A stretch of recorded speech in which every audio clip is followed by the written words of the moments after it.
नमस्कार साथियों, bike coffee channel पर फिर से आप लोगों को और एक नए वीडियो में स्वागत है। आशा करते हैं कि आप लोग अपने जीवन में खुश होंगे, मस्त होंगे और मजे में भी होंगे। हमने आज फिर बॉलीवुड की बैकग्राउंड से जुड़ी हुई और एक रियल किस्से से आप लोगों को रूबरू करवाने वाले हैं। बॉलीवुड की बैकग्राउंड में अनगिनत किस्से कहानियां छुपी हुई होती है जो कि आम जन तक नहीं पहुंच पाते हैं।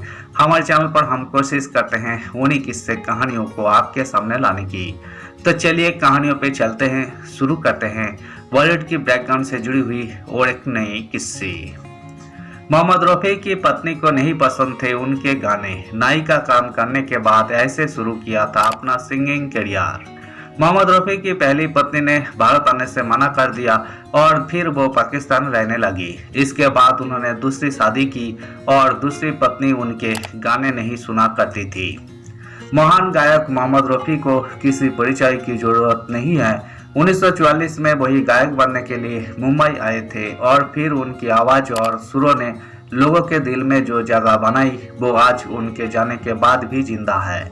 जब उन्होंने अपने करियर की शुरुआत की थी उस वक्त वो ये नहीं जानते थे पूरी दुनिया उनकी आवाज की दीवानी होगी, मगर उनकी खुद की पत्नी उनके गाने नहीं सुनती थी। जी हाँ, मोहम्मद रफी ने 2 शादियां की थी और उनकी दूसरी पत्नी को उनके गाने सुनना पसंद नहीं था।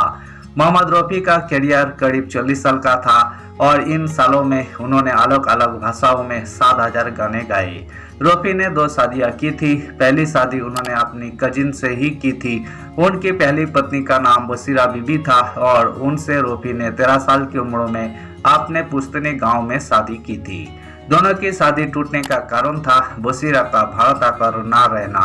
10 साल आज़ादी की लड़ाई में उनके माँ बाप की जान चली गई थी, जिसके बाद बसीरा ने भारत आकर रहने से मना कर दिया और वो पाकिस्तान चली गई। ऐसे में दोनों की शादी भी टूट गई।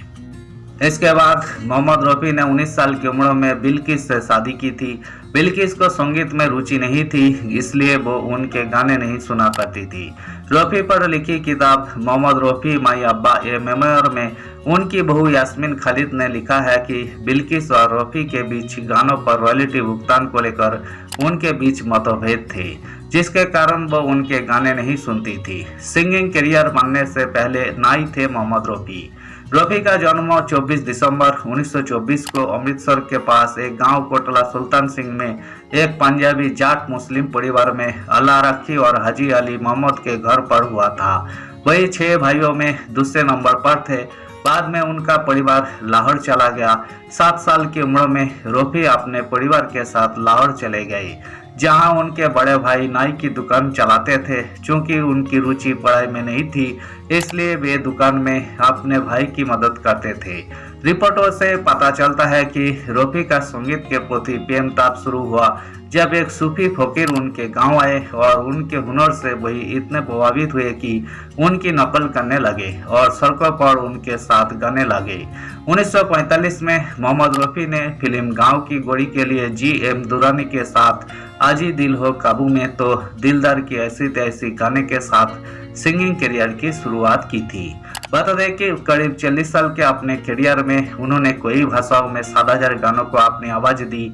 बता दें कि रफी धर्म से मुस्लिम थे, लेकिन उनकी गायकी से लोग ऐसा नहीं मानते थे।